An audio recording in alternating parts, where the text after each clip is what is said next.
सचिव धीर धरि कह मृदवाणी, महाराज तुम्हें पंडित है ज्ञानी। वीर सुधीर धुरंधर देवा, साधु समाजु सदा तुम्हें सेवा। मंत्री और धीरज धर के कोमल वाणी बोले, और महाराज जी आप पंडित और ज्ञानी हैं।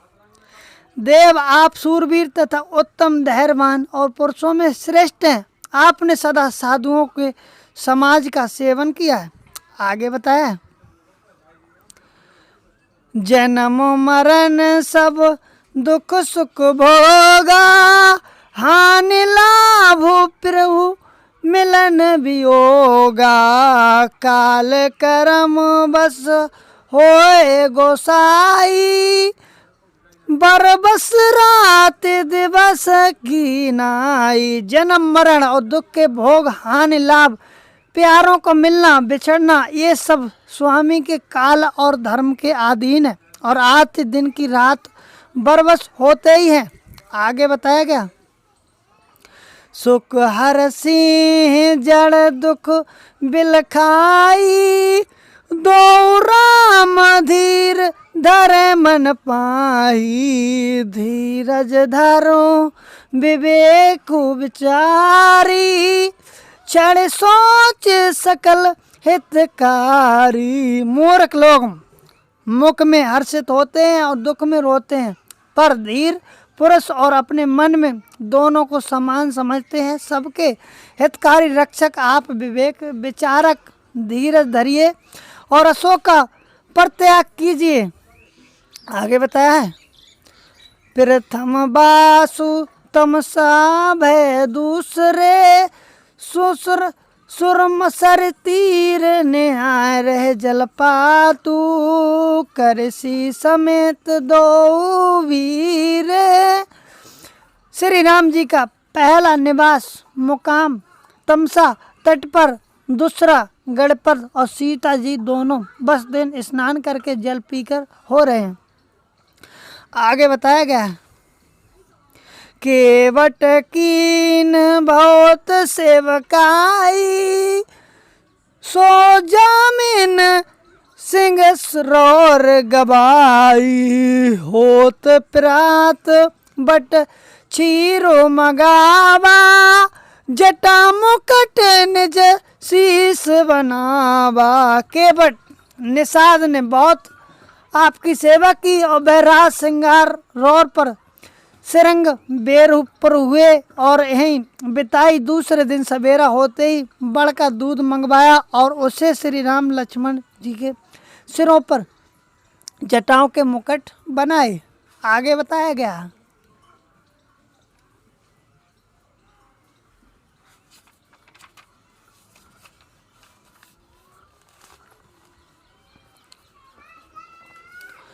राम सखा तब नाव मगाई, प्रिय चढ़ाई चढ़े रघुराही। लखन बानु धन धरे बनाई, आप चढ़े प्रभु आपस आपाई। तब श्री रामचंद्र जी ने सखा और निषाद दान ने नाव मंगवाई और पहले प्रिया सीता जी के उस पर चढ़कर श्री रघुनाथ जी चढ़े, और लक्ष्मण जी ने धनुष बाण सजाकर रखे और प्रभु श्री रामचंद्र जी के आज्ञा पाकर स्वयं चढ़े गए।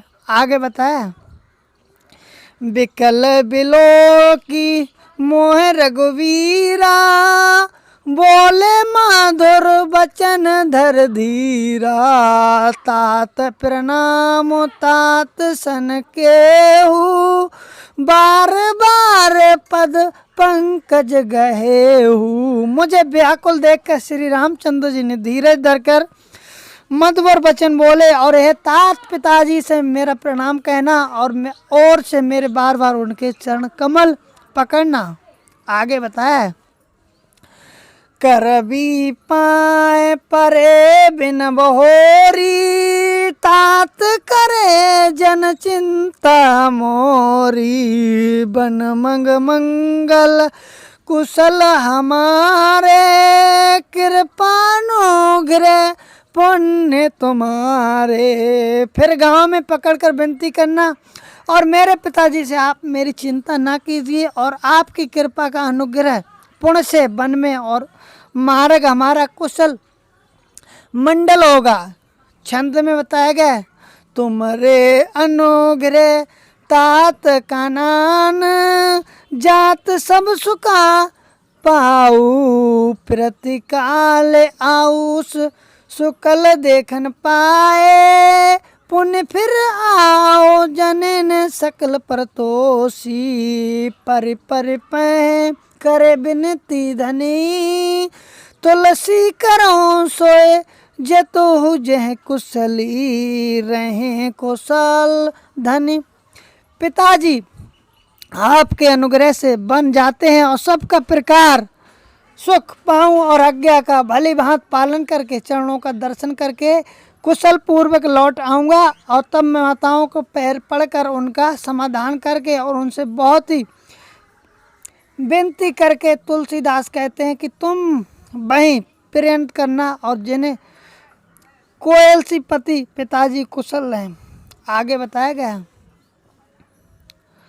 सो गुर सुन कहब संदेश बार बार, पद पद पामहु गाहे करब सोही, उपदेशु जेह सोच मोह अब पाती। बार बार चरण कमलों को पकड़कर गुरु वरिष्ठ ने मेरा संदेशा कहना कि वही उपदेश, और जिसमें अब ते पिताजी मेरा सोच ना करें। आगे बताया, पुरजन परिजन सकल नेहोरी, तात सुनाई बिनती मोरी, सोई तब बात मोरे हितकारी, जाते रहे नर नारी सुखारी। हे तात, हे तात, सब पुरवासियों को, कुटुंब को, नेहरा को अनुरोध करके मेरी विनती सुनाना, और वही मनुष्य मेरा सब प्रकाश हितकारी, जिसकी चेष्टा महाराज जी सुखी रहें। आगे बताया, कहब संदेशु भरत के आए, नीति नाय तज राजपद पाए, पाले है प्रज कर्म मन बानी, से ही मात सकल समझानी। आगे बताया, भारत के जाने पर भरत के जाने पर मेरा संदेशा कहना कि राजा का पद जानने पर नीति छोड़ देना, और कर्म वचन और मन से प्रतिज्ञा का पालन करना, और सब माताओं का सम्मान करके उनकी सेवा करना। आगे बताया,